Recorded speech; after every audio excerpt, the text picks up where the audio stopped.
Chief, take us through the brush fire at World War I Memorial Park on Wednesday.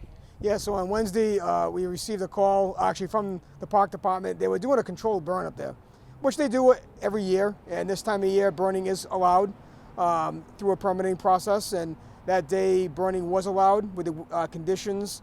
They had a couple small piles going, and because of the proximity of the woods, the wind kicked up for a brief second, and it kind of got away from them a little bit.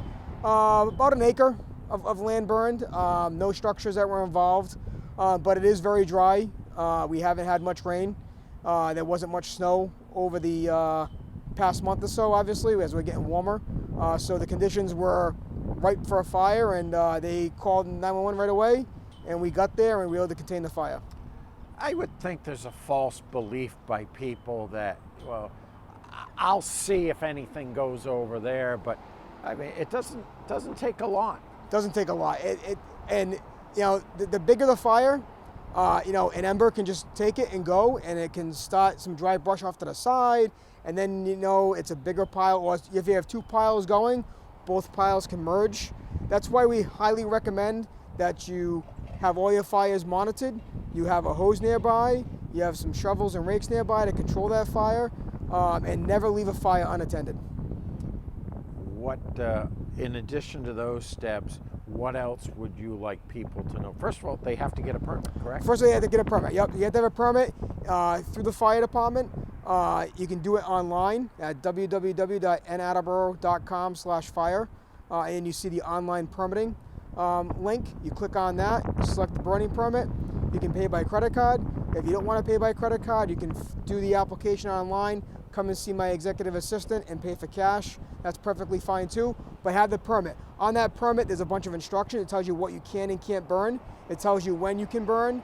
And most importantly, there's a phone number on there that you have to call every day to see if burning is allowed. That recording is done by my shift commanders around 8:30, 9 o'clock in the morning. They look at the state website through DEP to make sure that the air quality and the wind conditions are conducive for burning. Be patient. A lot of times in the morning we're very busy here, so the captain may not get to put that recording out right away. So any questions, you certainly can call the fire station, and we'll make sure that that recording gets updated. Chief, we've spoken in the past about fires in structures, the new imaging equipment you have. What problems does a brush fire pose that you don't get in a structure? So in a brush fire, you're outside, right?